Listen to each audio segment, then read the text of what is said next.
नवीन घडामोडी पाहण्यासाठी आपल्या बारामती झटका या यूट्यूब चॅनलला सबस्क्राइब करा व बेल आयकॉन दाबा म्हणजे ताज्या घडामोडी आपणापर्यंत पोहोचतील। अकलूज मायेवाडी नगर परिषद सार्वत्रिक निवडणूक 2025च्या भाजप व महायुतीच्या प्रचाराचा शुभारंभ शनिवार दिनांक 22 नोव्हेंबर 2025 रोजी महाराष्ट्र राज्याचे ग्रामविकास व पंचायत राज मंत्री तथा सोलापूर जिल्ह्याचे कर्तव्यदक्ष पालकमंत्री नामदार जयकुमार गोरे यांच्या प्रमुख उपस्थितीत व भाजपा युवा मोर्चाचे राष्ट्रीय उपाध्यक्ष व माळशिरस विधानसभेचे लोकप्रिय दमदार आरोग्यदूत माजी आमदार राम सातपुते यांच्या नेतृत्वाखाली संपन्न झाला।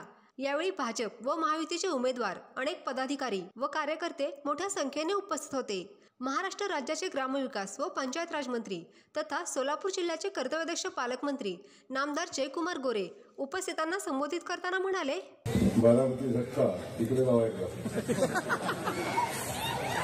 इकडे लावायचा, कॅमेरावर घेऊन दाखवा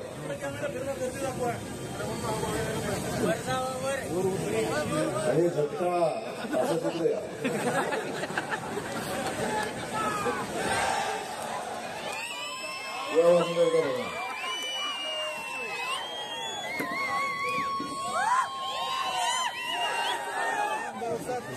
आज अकलूज शहरामधल्या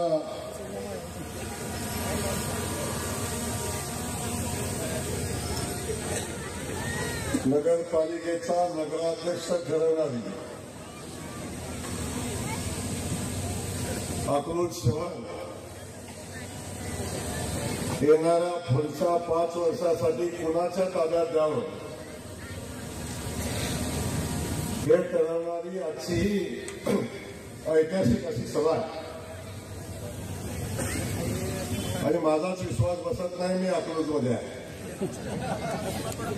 या बाजूला बघतोय माणसं, नजर जाईल तिथपर्यंत आहे। या बाजूला बघतोय माणसं आहेत आणि ज्याला पुढे येता येत नाही तो स्टेजच्या मागे उभा आहे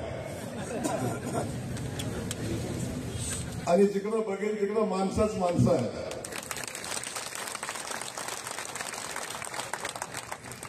आणि सगळ्यांचं भाषण अकलूजला भयमुक्त करायचं आहे। आता अकलूज भयमुक्त होणार आहे आणि हे आपण बघताय, त्याचे चित्र आपल्याला याच्यापासून आपण सगळेजण पाहतोय। आता ही सुरुवात आहे। तर आजची सभा ऐतिहासिक अशी सभा आहे। या सभेच्या निमित्तानं आपल्या सगळ्यांच्या सोबत उपस्थित असलेले आणि या माळशिरस मतदारसंघातले गोर गरीब सामान्य लोकांचा रंजलेल्या गांजलेल्या सगळ्या लोकांचा आमदार राम सातपुते आजच्या सभेच्या निमित्तानं उपस्थित आहेत आणि त्यांनी मगाचपासून आपल्या भाषणात या तालुक्याची परिस्थिती मांडत असताना अगदी पोट तिडकीनं आम्ही अकलूजसाठी काय करू, आम्ही या माळशिरस तालुक्यासाठी या मतदारसंघासाठी काय करू, ही भूमिका पोट तिडकीनं या माणसानं मांडली आणि खूप बारकाईने त्यांचं भाषण ऐकलं। एवढी सामान्य माणसाची तळमळ असणारा, सामान्य माणसाला 24 तास उपलब्ध असणारा, गाव खेड्यातल्या कोकणातल्या कुठल्याही घरामध्ये एखादं पेशंट रात्री 12 वाजता अडचणीत आहे, त्या पेशंटच्या मदतीला जाणारा, गाव खेड्यातल्या कुठल्याही कोकणातल्या वाणी वस्तीवर रस्त्याची अडचण आहे ती सोडवणारा, गाव खेड्यातल्या कुठल्याही वाणी वस्तीवरच्या घरामध्ये लाईट नाही त्याला लाईट देणारा आणि त्याच पद्धतीनं सामान्य माणसासाठी लढणारा आमचा सहकारी इथं जी लढाई लढतोय ना त्या लढाईला खऱ्या अर्थानं सलाम आहे।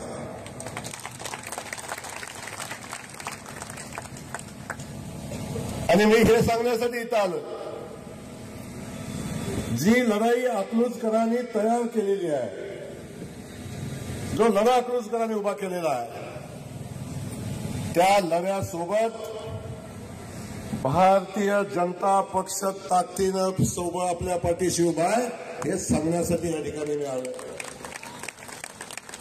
कोथमिरे साहेब, आमच्या ताईच्या पाठीशी महाराष्ट्राचं सरकार आणि महाराष्ट्राचे मुख्यमंत्री देवेंद्र फडणवीस साहेब आहेत हे सांगण्यासाठी मी या ठिकाणी आलो. आज या ठिकाणी दुसरं एक भाषण आमच्या सुजयसिंह माने पाटलाचं, एकदा जोरदार टाळ्या वाजवत त्याचं.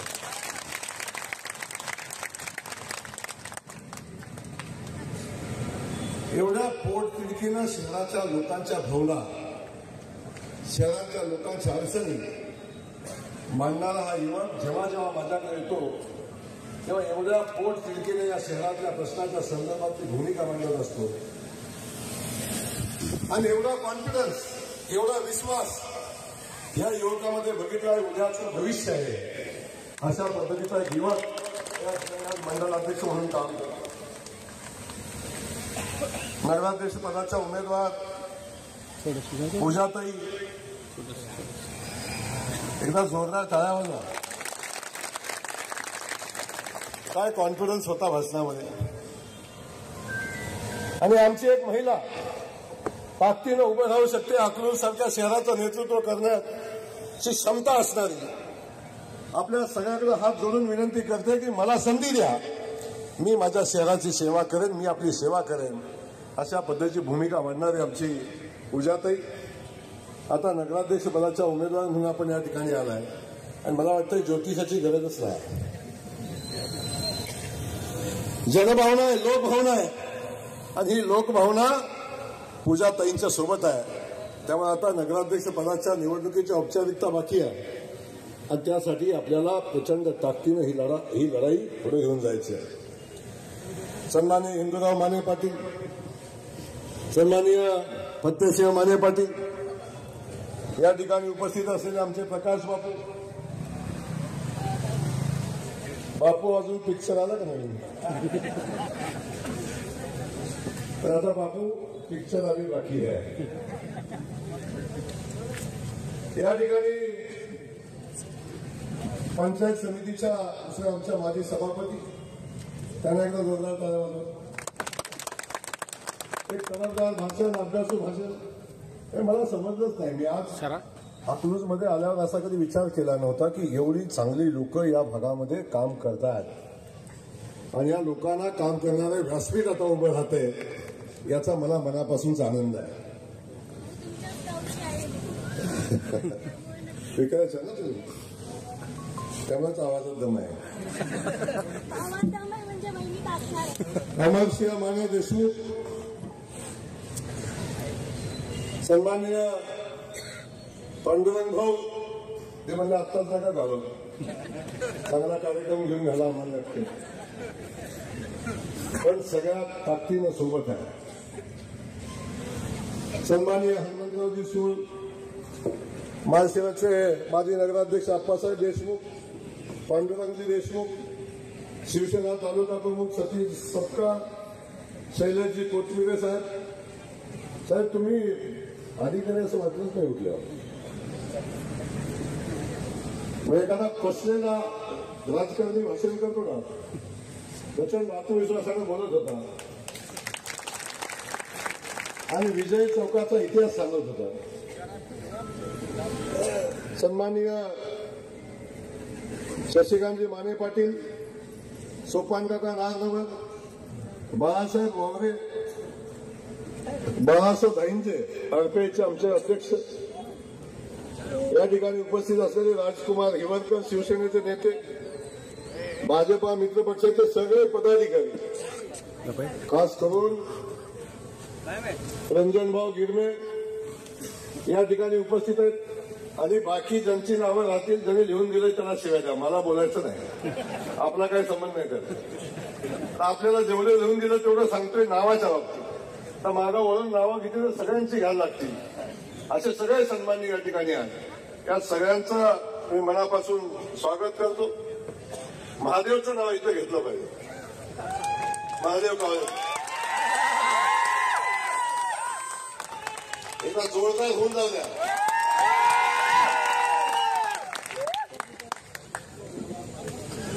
सगळ्या प्रतिकूल परिस्थितीमध्ये लढायचं कसं असतं तर महादेवकडून शिकायचं. दिसायला लय साधं दिसतंय पण बालाजीला विमानानं जाते. तेच की म्हणलं आज सगळ्या लाडक्या बहिणींना घेऊन बालाजीला आणि म्हणतो माझी परिस्थिती नाही. पैसे सगळ्याकडे असतो दानत लागते ना. ते दानत महादेवकडे आहे. नाही तर सगळं लुटून लुटून कुठं ठेवलं काहीच सापडलं नाही. काय शिल्लक ठेवलंच नाही. ना चौकातली जागा ठेवली ना बाजूची जागा ठेवली ना खिशातलं पैसे ठेवलं ना बँकेतलं पैसे ठेवलं ना बँकेत पैसे ठेवलं ना कारखान्यात काय ठेवलं ना कुक्कुटपालन संस्थेत काय ठेवलं ना सुमित्रा पतसंस्थेत काय ठेवलं. विजय पतसंस्था कुठं गेली माहिती नाही. रत्नप्रभाचं काय झालं तेही काही सांगता येत नाही. शंकरराव मोहिते पाटील बँकेचं काय झालं तेही सांगता येत नाही. सूतगिरणीचं काय झालं त्याचा तपास नाही. राजहंस कुक्कुटपालन कुठं गेलं काय कल्पना नाही. आणि शिवकृपा कुक्कुटपालन कुठं गेलं एवढं कोंबड्या खातात ते.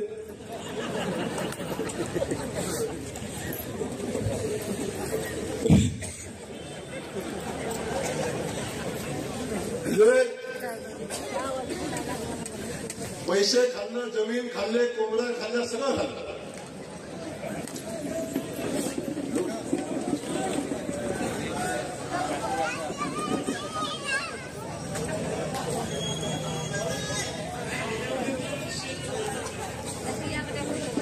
त्यामुळे आता एवढं सगळं सांगताय.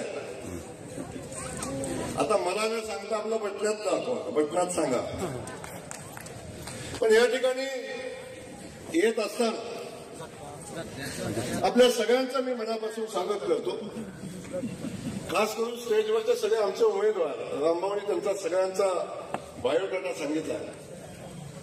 एवढे उच्च शिक्षित एवढे चांगले उमेदवार आपल्या सगळ्यांना लाभले. त्या सगळ्या उमेदवारांना शुभेच्छा देतो येणाऱ्या निवडणुकीसाठी. आणि त्यासोबत सगळे पत्रकार बंधू कॅमेरे लावून इथं आहेत. अकलूजमध्ये सभा आहे म्हणल्यावर त्यांना वाटतं ना असं की काहीतरी मिळेल आपल्याला दाखवायला. ते आमचे सगळे पत्रकार बंधू माझी विनंती आहे तर सगळे कॅमेरे मागे पुढे तर बारामध्ये झटका फिरतोय आपलं मागं पुढे दाखवून दाखवा की अकलूज मधल्या जनतेला परिवर्तन पाहिजे हे आजची सभा या ठिकाणी सांगते. आपल्या सगळ्यांचं खास करून या ठिकाणी आपल्या शहरातल्या सगळ्या आमच्या लाडक्या बहिणींचं मी मनापासून स्वागत करतो. आमच्या भावांचं स्वागत करतो. ज्येष्ठ नागरिकांचं या ठिकाणी स्वागत करतो. आणि या ठिकाणी या सभेला येत असतात मला सांगितलं रामभाऊ कालच एक सभा झाली. थोडंसं दादा बाहेर जागे 2 मिनिटं.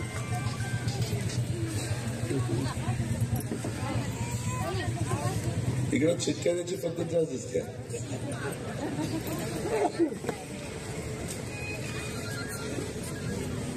कालच तिथं सभा झाली आणि सभा झाल्यावर गावाच्या विकासासाठी गावाच्या भविष्यासाठी निवडणुका असतात. आणि जेव्हा आपण गावाच्या समोर निवडणुकीच्या अनुषंगाने सभा घेतो तेव्हा आपण गावातल्या जनतेला आपला 5 वर्षाचा अजेंडा द्यायचा असतो की 5 वर्षासाठी आम्हाला तुम्ही निवडून द्या. आम्ही आमच्या अकलूज शहरासाठी काय करू. आणि त्याच वेळी आम्ही आमच्याकडे पाठीमागं सत्ता होती तेव्हा आम्ही आपल्या शहरासाठी काय केलं हे सांगून भविष्यासाठी मतं मागण्याचा कार्यक्रम असला पाहिजे होता. पण काल आपण बघितलं काय झालं. अनेक आमच्या कार्यकर्त्यांना रागाला रामभाऊ कोणते बोललो.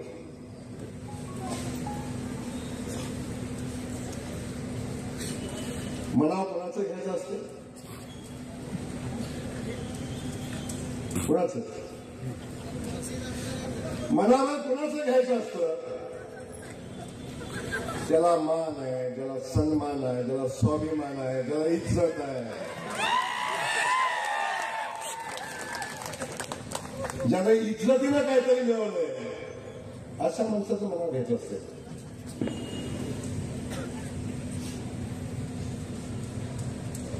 स्वाभिमान घाण ठेवून इज्जत घाण ठेवून कार्यकर्त्यांनी 25 वर्ष केलेल्या संघर्षाला तिलांजली देऊन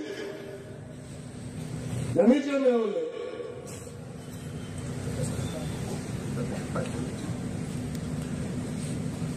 आणि त्याचा विचार आपण काय करायचं काही कारणच नाही. आणि मला कळतच नाही आई शपथ सांगतो अशी एक शिवी नाही त्यांनी शिवरत्न बंगल्याला दिली नाही. या देशातली सगळ्यात इरसाल शिवी असं नाही इरसाल शिवी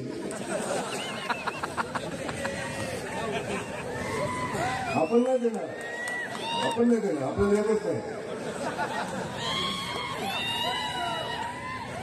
गाडीत येताना एक मला व्हॉइस कॉल ऐकला मी व्हॉइस कॉल काय खतरनाक शिव्या होत्या सांगतो तुम्हाला. आज ज्याला शिव्या देत होतं ते दोघं बाजूबाजूला बसलं होतं काय आमचा काही संबंध नाही त्यात. पण एक सांगत होता ह्यानं खून केला त्याला सोडू नका. एक सांगत होता त्याच्या बंगल्यावर जाऊन दगड मार. एक सांगत होता त्याचं घर फोड. एक सांगत होता पोलीस स्टेशनला जाऊन खोटी केस घ्या. काही संस्कृती आहे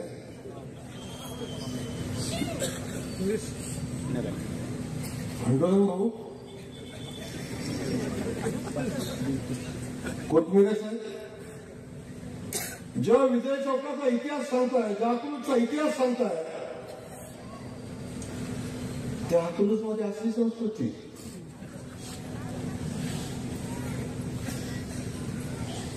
म्हणजे या सगळ्या परिस्थितीमध्ये मी आपल्याला एवढंच सांगतो की निवडणुका ह्या विकास कामाच्यासाठी विकास कामावर भविष्यात आम्ही काय करणार याच्यावर लढायच्या असतात. हे कुत्रा आहे हे मांजर आहे हे आहे हे सांगण्यासाठी थोडी निवडणुका असतात. त्यामुळं या ठिकाणी मी आपल्यासमोर आलोय आपल्यासमोर हेच सांगायला आलोय की रामभाऊ सातपुतेंच्या पाठीशी राज्य सरकार उभं आहे देवाभाऊ उभे आहेत आणि सगळेजण उभे आहेत. या शहराचा विकासाचा अजेंडा आमच्या पूजाताईंनी घेतलाय. माझ्या सगळ्या नगरसेवक बांधवांनी या शहराच्या विकासाचा संकल्प करून या निवडणुकीमध्ये आलेत. या सगळ्यांना अस्वस्थ करण्यासाठी नागलूसकरांना अस्वस्थ करण्यासाठी आलोय. देशामध्ये सत्ता आमच्या मोदीजींची आहे. राज्यामध्ये सत्ता देवेंद्रजींच्या माहिती सरकारची आहे. जिल्ह्यामध्ये मी काय बोलणारच नाही.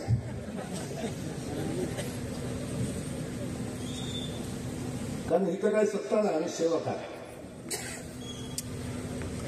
आम्ही सत्ताधीश नाही आम्ही सेवक आहे. आम्ही सामान्य कुटुंबातले आहोत. रामभाऊ चूक काय आपली सांगायला वस्तू इकडं सांगायला शेतकऱ्याचं पोरग रेशन दुकानदारच पोरग आणि इथंच वांदा आहे. सामान्य माणसांनी राजकारण करायचं नाही समाजकारण करायचं नाही ही भूमिका आहे. आणि बाकीचं सोडूनच द्या फक्त आम्हीच करायचं आमच्या भाऊबंदीनं सुद्धा करायचं नाही. आम्ही चालत नाही समजू शकतो ना. सुजय माने पाटील चालत नाही. फतेहसिंग अप्पाबी नाही चालत. हिंदराव मानेसाठी नाही चालत. प्रकाश बाबू तर कसाच चालत नाही. पांडुरंग तुम्ही मी नाही चालत. कारण वांदा असा आहे, एवढी मोठी संख्या आहे, परतोड सुद्धा आल्यात आता. मला त्या विषयावर जायचं नाही. ते भूमिका मला घ्यायची. मला सांगणं या आत्महत्या या शहराच्या विकासासाठी, या शहराच्या कुठल्याही प्रश्नासाठी जे काही लागेल ती सगळी ताकद आमचं भारतीय जनता पक्षाचं सरकार कोथमिरेताई आपल्या पाठीशी उभं करेल आणि आपल्या सगळ्या नगरसेवक बांधवांच्या पाठीशी उभं करेल. अनेक विषयात मगाशी बोलताना सांगितलं, कुठं विकासनगरमध्ये सातमध्ये विकासनगरमध्ये काय आहे तिथं गटारत्ना पिण्याच्या पाण्याची पाईपलाईन गेली, तशी शिवरत्नाला गेली ते चालेल ना?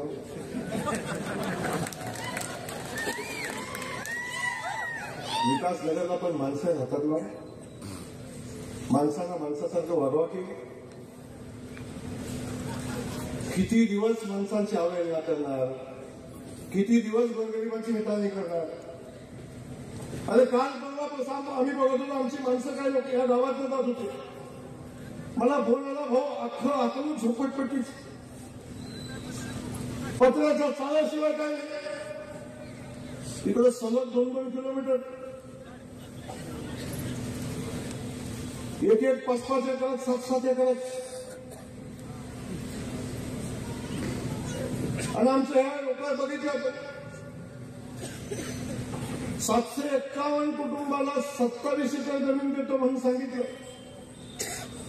11,000 रुपये गोळा केले. 11,000 किती झाले? 7 कोटी. 7 कोटी. त्या गोरगरिबांनी स्वतःच्या पोटाला तिरा मारून मेहनतीनं इकडून तिकडून आणून पैसे गोळा केलं. कुणी कर्ज काढलं, कुणी संकेतनं घेतलं आणि 11,000 रुपये गोळा केले आणि यांच्याकडे जमा केलं. 27 वर्ष मला वाट बघताय, मला घर मिळतोय का, मला जागा मिळतोय का. 27 वर्ष, 26 वर्ष लोक वाट बघतात त्या जमिनीची, लोक वाट बघतात त्या घराची. आज मी आपल्याला या स्टेजवरून सांगतो, जी 752 लोक आहेत, या 752 लोकांच्या कुटुंबाने कोथमिरेताईच्या पाठीशी उभं राहावा. हा जयकुमार गोरे आपल्याला शब्द या स्टेजवरून देतोय. जर कोथमिरेताई नगराध्यक्ष झाल्या तर या 719 लोकांना जमीन द्यायचा कार्यक्रम या ठिकाणी जयकुमार गोरे स्वतः घेईल. आणि तेवढंच नाही, या 719 लोकांना घर बांधून देण्याचा कार्यक्रम सुद्धा भारतीय जनता पक्ष करेल. या निमित्तानं आपल्याला सांग, गावातल्या कचऱ्याचे, गावातल्या रस्त्याचे, गावातल्या गटराचे सगळे विषय आहेत. या गावात विकास कामाच्या बाबतीत आजपर्यंत ग्रामपंचायत होती, पहिल्यांदा नगरपंचायत, नगरपालिका झाली, नगरपालिका परिषद एकच. आणि अशा वेळी या शहराच्या विकासाची एक योजना तयार झाली पाहिजे. इथल्या कचऱ्याचे प्रश्न असतील, इथल्या बुह्यानी गटाचा विषय असेल, इथल्या सगळ्या रस्त्याचे विषय असतील,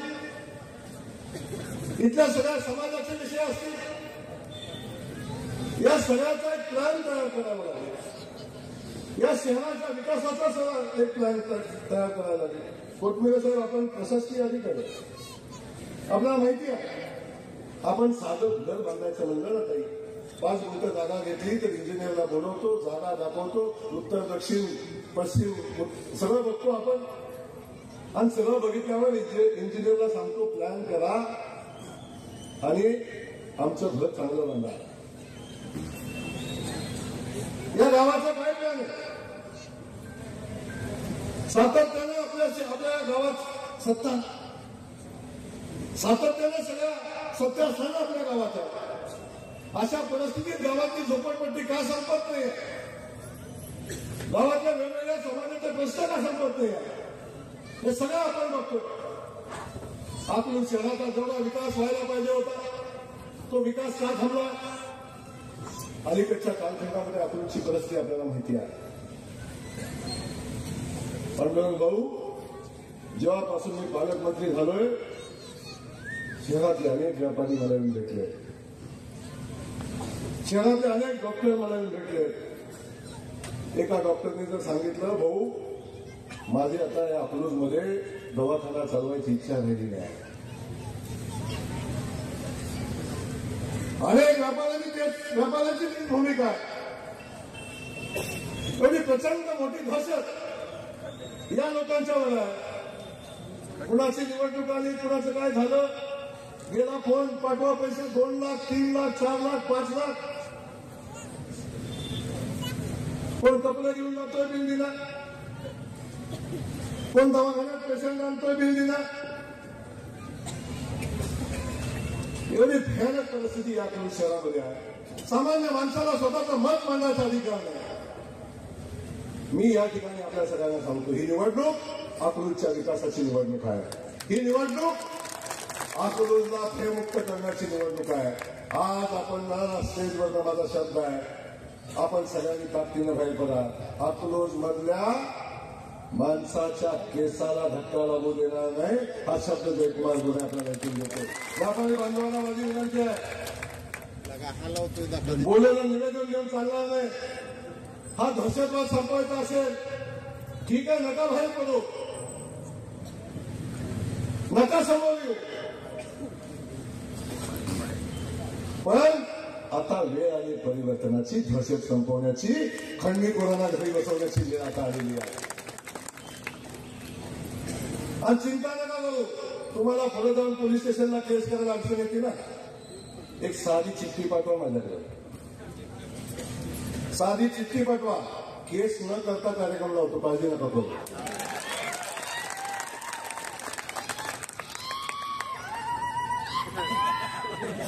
आम्ही दादागिरी नाही करत, आम्ही चुकीचं नाही बोलणार, आम्ही चुकीचं नाही वागणार, आम्ही चुकीचं नाही करणार, पण एक कोणाला दादागिरी नाही करू देणार, कोणाला चुकीचं नाही वागू देणार. आम्ही खंडी नाही मागणार, आम्ही खंडी नाही मागणार, पण खंडी कुणाला मागून नाही देणार, पण खंडी कुणाला मागून नाही देणार. पण माझी विनंती व्यापारी बांधवांना, माझी विनंती आहे डॉक्टर बांधवांना आहे, माझी विनंती या गावातल्या सामान्य नागरिकांना आहे. एका बाजूला आमची पूजा ताई आहे,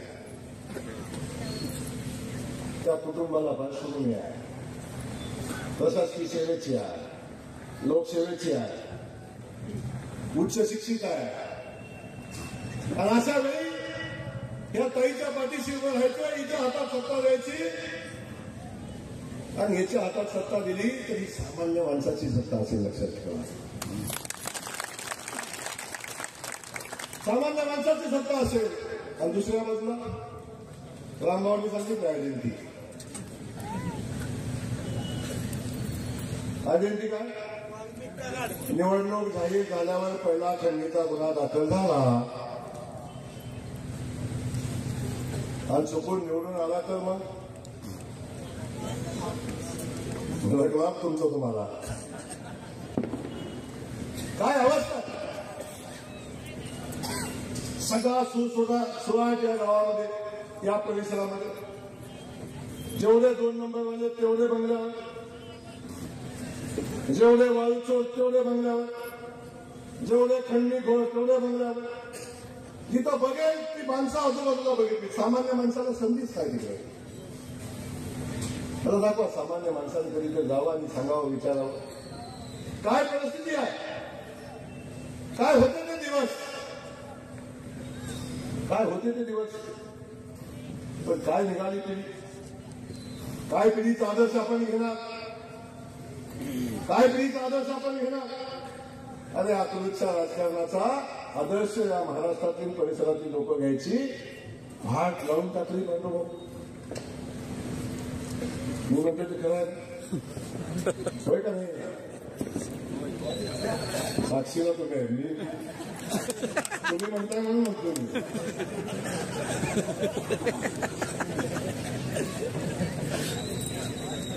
परिस्थिती काय बघा, तेव्हा माझी भूमिका हीच आहे. या शहराच्या भुयारी गटाचा प्रश्न असेल, कोटी लागो, 10 कोटी लागो, 50 कोटी लागो, 100 कोटी लागो, रामभाऊ 200 कोटी लागो.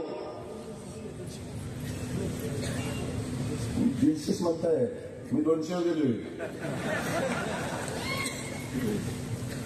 मी काय सांगितलं? 100, 50, 150, 200, 300 कोटी लागो. या शहराची भुयारी गटाची योजना ताई नगराध्यक्ष म्हणून निवडून द्या.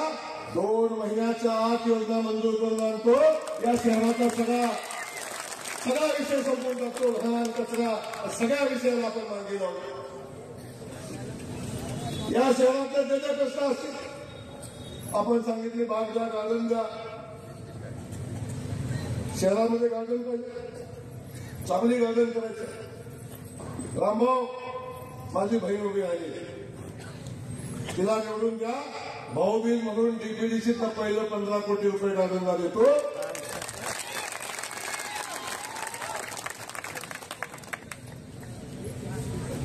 अकलूजकर सांगतो हा मला डीपीडीसीच्या मिळेलच. या तारीखला बघा काय देतो मी. या शहरातला अशा अनेक विषय, या सगळ्या विषयावर बोलत असताना आपल्या सगळ्यांना या ठिकाणी मी सांगतो, या गावात मला वाटतं सगळंच झालं असं. एवढं सगळं सत्ता सहारा, एवढं सगळं असल्यावर या भागातले सगळे प्रश्न सुटले पाहिजे, गावातले सगळे प्रश्न सुटले पाहिजे. त्यामुळं या सगळ्या प्रश्नावर चर्चा करत असताना गावात अनेक प्रश्न शिल्लक आहेत, गावामध्ये अनेक विषय शिल्लक आहेत. या सगळ्या विषयाच्या संदर्भात या शहरामध्ये तर नाट्यगृहाची आवश्यकता अशी भूमिका मांडली आणि या शहरामध्ये ते नाट्यगृह झालं पाहिजे. आता मला सांगा, चुकून होणारच म्हणजे चुकून कोण नगराध्यक्ष झालं तिथे पहिलं बापू तुमच्या इथं बांधव होणार, तिकीट काढून कुणी पिक्चर बघणार नाही.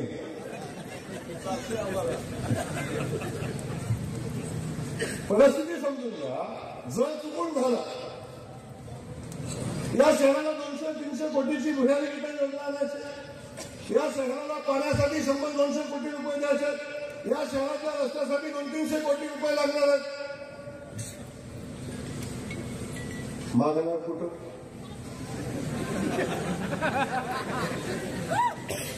आणणार कुठून? निवडणूक लागेपर्यंत सांगले रामभाऊकडे काही नाही, आता आमच्याकडे सूत्र आली. निवडणूक झाली, सूत्र बी नाही, कुत्र बी नाही.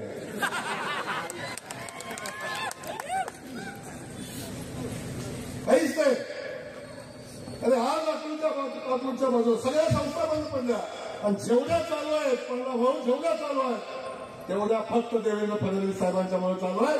जर देवेंद्र फडणवीस साहेब नसते तर अकलूजचे दोन्ही कारखाने बंद असते.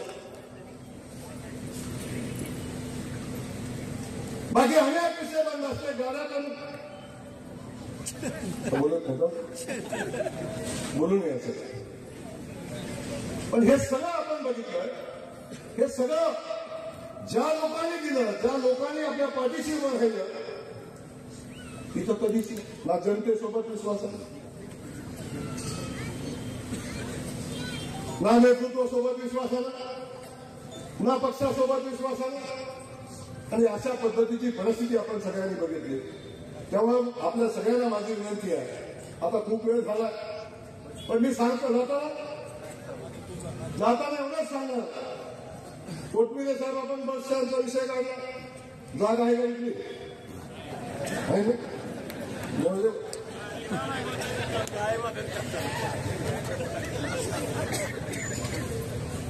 आता इथून बाहेर जायचं. मला सांगा, गावातल्या आमच्या बहिणी एसटीला जातात, देवाभाऊने अर्ध तिकीट केले, आमच्या बहिणीचे अर्ध तिकीट केलंय. आणि देवाभाऊनी सगळ्या वाकलूज मधल्या बहिणीला मला सांगायचं आहे, अरे देवा भाऊ सारखा भाऊ आपल्या पाठीशी आहे. एसटीचं तिकीट अर्ज केलंय, खात्यावर महिन्याला 1,500 रुपये येते का नाही? 1,500 येतं ना. अनेक सावत्र भावांनी सांगितलं ही योजना निवडणुकीपुरतीच आहे, सांगितलं होतं. पण सातत्यानं 1,500 रुपये आमच्या बहिणीच्या खात्यावर येतं. या बहिणींना स्वाभिमानानं उभं करण्याचं काम आमच्या देवाभावांनी केले, लक्षात ठेवा.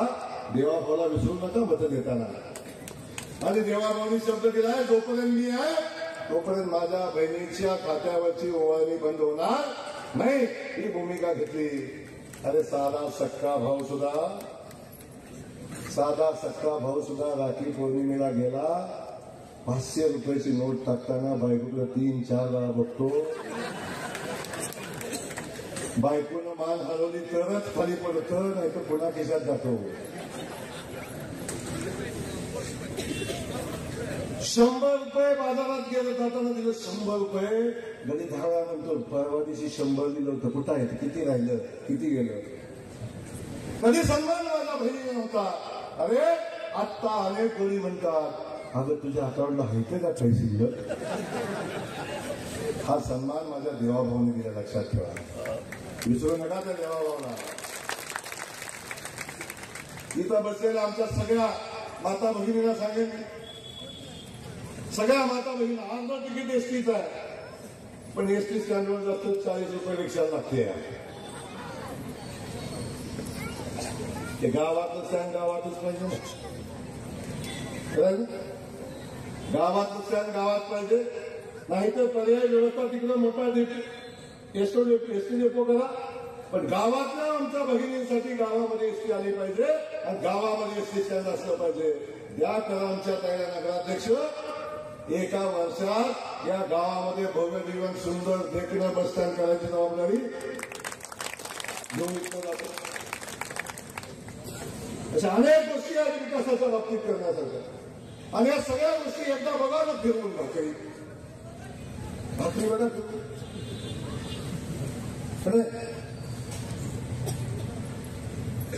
किती दिवस या सिस्टममध्ये राहणार, किती दिवस दबावात राहणार. ठीक आहे ना, एकदा बघा, नाही पटलं तर पुन्हा तिथंच असं नाही. पण जोपर्यंत तुम्ही चेक करणार नाही, जोपर्यंत तुम्ही बघणार नाही, तोपर्यंत कधी बदल होणार नाही, लक्षात ठेवा. एकदा माझा मान खटावच्या मातीनं बदल केला आणि ज्या मातीवर कायम दुष्काळी माती म्हणून लागलेला कलंक होता, तरी आमची विजयाची आहे. मान खटावचा माणूस म्हणला की दुष्काळातला माणूस, माझ्या मान खटावच्या मातीनं बदल केलाय का शेतकऱ्याच्या पोराला आमदार केलं. ज्या तालुक्यात ऊसाचं कांड तुळशीबाईच्या लग्नाला मिळत नव्हतं, त्या तालुक्यात 5 साखर कारखाने चालू आहे आणि 5 साखर कारखाना पुढे ऊस माझ्या तालुक्यातला बाहेर जातो. हा बदल माझ्या जनतेनं केला. एकदा अकलूजमध्ये बदल करा, एका अकलूजमध्ये बदल करा आणि सांगा ना की हे सामान्य जनता काय करू शकते. आणि सामान्य जनतेला मोदीजींना पंतप्रधान केलं, अख्खा देशाचा चेहरा मला बदलताना आपण बघताय. बाजूचे पालखी मार्ग बघताय, बाजूचे मोठे रस्ते बघताय. या शहराचा आमचा शेतकरी बांधव आहे, त्याच्या खात्यावर 12,000 रुपये महिन्याला येत आहे. आमचं रेशनिंगचं धान्य मोफत मिळतंय. आजपर्यंत सरकार का कोणी देऊ शकलं नाही, हे का नाही देऊ शकलं. कारण आज कारखान्याच्या ऊसाला दर मिळतोय. मोदीजींनी FRP आणली नसती, हे ठरविल दर आणि हे देईल तेव्हाच पैसे. आता मोदीजींनी सांगितलं दर ठरवणार आम्ही, माझा शेतकऱ्याचा ऊस आहे आणि शेतकरी मालक आहे, शेतकऱ्याचा ऊसाचा दर मी ठरवेल. FRP बंद होता. पहिल्या ऊसाचे पैसे दिल्याशिवाय पुढच्या वर्षी काढपाला परवानगी नाही. इथं कायदाच नाही. मी काय बोलणार नाही, तुम्हीच काटा मारून घेता, आम्ही काय करत करा. सगळी परिस्थिती आपल्याला माहिती आहे. त्यामुळे मी आपल्याला एवढंच सांगेन, देशातल्या जनतेनं बदल केला. रेशनिंग धान्य मोफत आलं, शेतकऱ्याच्या खात्यावर पैसे यायला लागलं. आज पोलीस पाटलाला पगार मिळतो, सरपंचाला पगार मिळतो, आमच्या बहिणीच्या खात्यावर पैसे येतात, गॅस मोफत मिळतो. हे सगळं कधी आलं, लोकांनी बदल केला तर लोक तेच म्हणायचे आमचा हात हा सगळा बदल जेव्हा कमळ आपल्या सोबत आलं तेव्हा पंढरीच्या नगरीला जाणारा पालखी मार्ग तयार झाला. काय अवस्था होती आपली? हा बदल केला नसता तर हे घडलं असतं. त्यामुळे माझी विनंती आपल्या सगळ्यांना हे घडवायचं असेल तर आपल्याला अकलूज मध्ये एकदा भाकरी फिरवून बघा. नाही पटलं तर 5 वर्षांना तुम्हाला जे करायचं ते करा, पण एकदा आपला निर्णय आपण घ्या आणि आपण या ठिकाणी बदल घडवून दाखवा. ही भूमिका हे सांगण्यासाठी मी आलो. पुन्हा म्हणणार त्यांच्या मागे कोण आहेत म्हणून हे सांगायला आलो, कारण कायम शंका. त्यामुळं पुढची माणसं सुरक्षित आहेत, आमचं स्टेट सुरक्षित आहे, आमचं स्टेट सुरक्षित आहे, आमचे सगळे उमेदवार सुरक्षित आहे आणि सुशिक्षित पण आहे. त्यामुळं आपल्या सगळ्यांना या निमित्ताने मनापासूनची विनंती करतो की आपण या पॅनलच्या पाठीशी भारतीय जनता पक्ष आमची शिवसेनेची युती आहे, यांच्या सोबत एकनाथ शिंदे साहेबांना सारखा दाखवती घरी मागे. माझ्या ध्यानात काळजी नको करू, कारण अर्ध्यावर सोडणार आम्ही नाही, अर्ध्यावर सोडणार आम्ही नाही. त्यामुळं अजिबात चिंता करू नका. आणि इथून पुढे माझं अकलूज करायला सांगणं आहे, दबावात राहायचं, कुणाची जमीन बळकावली केस करायची धाडस नाही, मला चिठ्ठी पाठवा. कुणाला खंडणी मागितली, समोर जाताना अडचण येते, एक कॉल करा बस झालं, बाकी बघतो मी. पोलिसांना एफआयआर दाखल करायला लावेल, काळजी करू नका. तुम्हाला न्याय मिळवून देण्याची भूमिका घेईन आणि सहजासहजी कोण नादाला लागणार पण नाही, काळजी नका करू. शांती आहे ना. तर मी आपल्याला एवढंच सांगतो या ठिकाणी, पालकमंत्री म्हणून आलो, अनेक चर्चा झाल्या, पण मी इथं कुणाची जिरवायला आलो नाही. आजही मी कुणाला शिव्या घालायला नाही, आजही मला शिव्या नाही घालायचं. माझं काम आहे, भारतीय जनता पक्षाचा मी सैनिक आहे. जी जबाबदारी मला पक्षाला दिली ती जबाबदारी पूर्णत्वाला नेण्याचे काम मला करायचं आहे आणि ते काम करण्यासाठी आलं. अनेक लोक म्हणतात की जयकुमार गोरे, आज पहिले तर मला सांगितलं पण नाही इथलं अकलूजमध्ये मी पालकमंत्री होऊ नये म्हणून नदीला पावल्या बांधलं काय. मी घरात होळी बांधतो मला माहिती आहे, पण नदीला होळी बांधता हे मला पहिल्यांदाच कळालं. निळा नदीला बांधली पाहिजे किल्ल्याचं पुढं लिंब मिळून होती काय. अरे मला दृष्ट लागू नये म्हणून होती, तुम्ही असं काय करता. असं कुणाचं वाईट चिंतून कुणाचं वाईट करत नाही. आणि मी कायम सांगतो, षडयंत्र करणारा कधीही यशस्वी होत नाही. षडयंत्राचा आनंद तात्पुरता असतो. रामायणापासून महाभारतापासून आजपर्यंतचा इतिहास आपण बघा, शकुनी मामा कधीही जिंकला नाही. शकुनी मामा सोबत असलेला कधीही जिंकला नाही. सत्य कायम जिंकलंय. सत्य परेशान झालंय, पण सत्य कायम जिंकलंय. आता खूप झालं परेशान, आता सत्य जिंकणार आहे. आता आमची पूजा ताई जिंकणार आहे आणि हे या निमित्तानं आपल्या सगळ्यांना मी सांगणार आहे. पुन्हा एकदा आपल्या सगळ्यांना मनापासूनची माझी विनंती आहे की आपण भारतीय जनता पक्षाच्या सगळ्या उमेदवारांच्या सोबत राहा. महादेवराव, आता लवकरच तुमचा दिवस येणार, काळजी करू नका. आणि काय काळजी करू नका, महादेव राज्य तुझंच आहे, काही चिंता नको करू. एवढंच या ठिकाणी सांगतो. आपल्या सगळ्यांना माझी मनापासूनची विनंती आहे, रामभाऊ सारख्या चांगल्या माणसाच्या हाती इथलं नेतृत्व द्या आणि आमच्या ताईला नगराध्यक्ष करा, एवढी विनंती आपल्याला मनपूर्वक करतो. आपल्याला धन्यवाद देतो, थांबतो. जय हिंद, जय महाराष्ट्र.